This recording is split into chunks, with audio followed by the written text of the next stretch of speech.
viu, acho que foi a Forbes que publicou uma coisa dizendo que o Brasil não aguenta mais 2 anos de governo Lula. Foi a Forbes que publicou isso? Foi um colunista. Aí eu falo, um colunista da Forbes, que é uma revista que fala de dinheiro, que as pessoas falam de milionários, né? E milionário não fica milionário nem bilionário perdendo dinheiro, mas ganhando.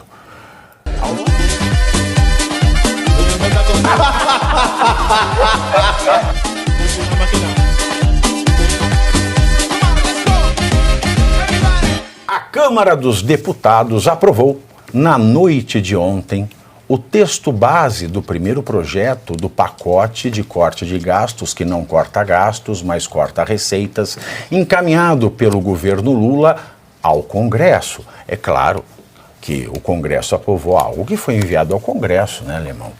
Isso é uma coisa também meio tautológica. Mas a proposta cria reforços ao arcabouço fiscal, que eu não sei o que é até hoje, prevendo disparo de novos gatilhos. Uai, mas não era contra as armas esse governo? Disparo de novos gatilhos para congelamento de gastos em caso de piora das contas públicas. Haja gatilho, hein? Nós vamos ter que chamar a Taurus para fabricar gatilho para esse projeto. Além de permitir que o governo possa bloquear até 15% das emendas parlamentares. Olha que coisa louca. Se o parlamentar ele tem 1 milhão em receita para receber, ele vai poder receber, no pior dos casos, 850 mil. Ó, tá vendo? Ó, das emendas parlamentares, então, 15%. Os deputados rejeitaram 3 sugestões de mudança ao texto principal e deixaram outros três para serem analisados ainda hoje. O governo estima que os projetos possam gerar uma economia de 71,9 bilhões de reais em 2 anos, ou seja, só no fim deste mandato do governo Lula. Olha que ridículo. Segundo o jornal O Estado de São Paulo, o governo Lula conseguiu retirar do projeto de lei de diretrizes orçamentárias, aprovado ontem na Comissão Mista de Orçamento da Câmara, um dispositivo que obrigaria o Executivo a fazer um ajuste mais duro para zerar os déficits da conta pública em 2025. Isso, na prática, abre caminho para o governo gastar muito mais no ano que vem. Olha que maravilha de projeto de corte de gasto, hein, Bruno Musa? Vergonhoso, né? Começando por essa parte final que você falou,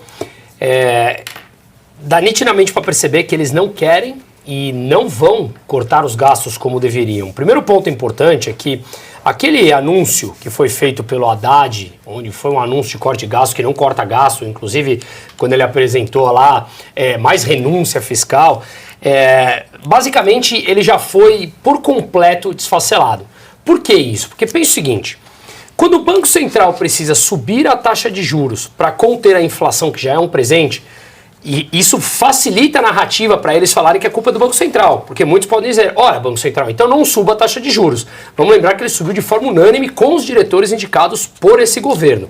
O ponto aqui é, o Banco Central ele é técnico, ele precisa responder para abater a meta de inflação definida pelo Conselho Monetário Nacional. Como o governo gasta mais do que arrecada, esse déficit que você mencionou, ele precisa se endividar para fechar as suas contas, captar dinheiro para honrar os seus compromissos. Como ele gasta mais do que arrecada, tem um buraco aí. Quanto mais endividado você é, maior a desvalorização da sua moeda. Mais endividado, maior risco, as pessoas querem vender a tua moeda e comprar uma outra que te trará mais segurança. Isso é inflação. Então, no fundo, o que nós estamos falando é que o Banco Central sobe a taxa de juros para conter as irresponsabilidades que o governo pratica. A cada 1% que o juro sobe, aumenta em 50 bilhões o custo com gasto de juros. E isso já desmantelou por completo o pacote de eventuais 70 bilhões. Só que o Banco Central já deu a entender, ou já falou, que terá que subir os juros pelo menos mais 2 vezes em 1 ponto percentual. Já matou o pacote. Ou seja, nós vamos chegar no patamar de juros mais alto da história. Já está batendo R$1 trilhão só com gastos com juros. Uau! Ou seja, nós estamos falando de pouco menos ou quase 1% do PIB.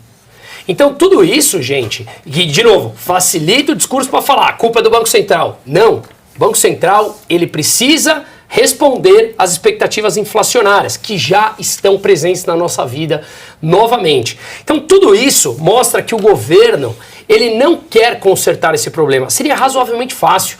Nós já falamos aqui, eu já falei dos pontos que o Milei conseguiu em um ano. Basicamente, o que eu quero dizer é que ele atacou de frente o problema da irresponsabilidade fiscal. O Brasil seria muito mais fácil de arrumar esse problema, tá simples de arrumar. A questão é que esse governo não acredita nessa visão de gerar superávit, gastar menos. E ele vê que ele, mesmo gastando mais, a popularidade dele está caindo. Eles se colocaram numa sinuca de bico e nós pagamos com inflação. Sinuca de bico. Ô Arthur, não sei se você viu, acho que foi a Forbes que publicou uma coisa dizendo que o Brasil não aguenta mais 2 anos de governo Lula. Foi a Forbes que publicou isso? Foi um colunista. Aí eu falo, um colunista da Forbes, que é uma revista que fala de dinheiro, que as pessoas falam de milionários, né? E milionário não fica milionário nem bilionário perdendo dinheiro, mas ganhando. Ao lado disso, desse fato de que a Forbes, um colunista da Forbes, de que o Brasil não aguenta mais 2 anos do Brasil, a gente sabe que país não fecha. País não fecha. Sim. O Brasil não aguenta mais. Vai falir o país? Não. O país não fale, não fecha, não fale. O que pode acontecer é virar uma miserabilidade desgraçada. Uhum. Aí, ao lado disso, nós temos os discursos da Glaze. Porque, como o Bruno Musa explicou, quanto mais a gente se endivida, quanto mais porcaria o presidente fala, mais o Banco Central sobe os juros, porque senão também nós vamos virar um país desgraçado. Aí vem a Glaze no Twitter e fala: o banco, o Faria Lima, os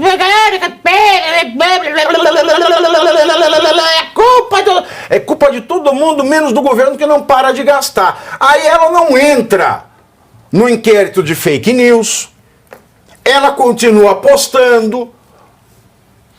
Eu soube por fontes anteontem que o Barroso disse a interlocutores que o pior problema do Brasil é a fake news. Então por que não derrubam o perfil da Glaze? Não prendem a Glaze? E não prendem o PT também? Vivi, vamos deixar bem claro aqui para o nosso público. Qual é a promessa do governo para 2025? Déficit zero, ou seja, gastar o mesmo que arrecada. Essa promessa tem a mesma credibilidade que a eleição na Venezuela? Nenhuma. Todo mundo já sabe que não vai ser déficit zero, vai ser rombo de novo. Porque quando ele fala que vai economizar 71,9 bilhões em 2 anos, isso não faz cócegas para o rombo do Brasil. Só esse ano vai beirar os 80 bilhões de reais. Um ano, 80 bilhões. Portanto, 71,9 em 2 anos não resolve o problema. Daí a gente conclui que se o governo de fato quiser cumprir o déficit zero no ano que vem, ele vai aumentar ainda mais imposto. Porque não vai ser corte de gastos, vai ser aumento de impostos. Então, porque o arcabouço, quando o Haddad ele lançou o PowerPoint dele, eu falei, que porcaria é essa? Porque eu li, todo mundo falou, institucional, só. Isso aqui é puramente arrecadação e criação de imposto. Sim. Vai nesse caminho? Vai nesse caminho. Eu vou dar um exemplo concreto. Você lembra, Vivi, um imposto chamado DPVAT? Lembro. O seguro do automóvel. O Bolsonaro tinha acabado com isso. O governo recriou. Muito bem, a Câmara teve a chance. Que não serve pra nada esse DPVAT. Você conhece alguém que serve pra tirar dinheiro da gente. Você conhece alguém que E tem a tabelinha assim, você perdeu uma perna, R$2.000. Exato, você precisou ficar internado 1 ano, R$1.500. Vai se lascar. Exato. Aí o deputado Átila Lira, foi o relator aí do orçamento, teve a chance de acabar com esse imposto de novo. Não acabou. Porque o governo precisa de receita, não vai acabar com imposto nenhum. Ao contrário, vai criar mais imposto, vai arrecadar mais. Né? Ou seja, o único ajuste fiscal que o governo tenta fazer é pelo lado das receitas, jamais cortando despesas. Então, primeiro você curte, que é o preço deste programa. Quanto vale o ingresso para ver este palhaço neste picadeiro bonito? Vale uma curtida. Vale o seu like, o seu joinha, o seu gostei. Então, a sua obrigação é curtir. Se puder, comente. Porque quem comenta ajuda no engajamento. Então, primeiro C é curtir. Segundo C é comentar. O terceiro C, o que seria muito louvável, seria você compartilhar. Tem um link que é a setinha, uma setinha assim, meia bomba. Sabe aquela, a setinha da pipa do vovô que se esforça? Você vai lá, copia o link, cola no seu Orkut, no seu Facebook, no WhatsApp, no Telegram, manda sinal de fumaça, pombo correio, não é pombo correio do banheiro, é o pombo correio que leva as mensagens, você passa para todo mundo que você gosta, para quem você não gosta, você também passa. Então, ó, curtiu, comentou, compartilhou.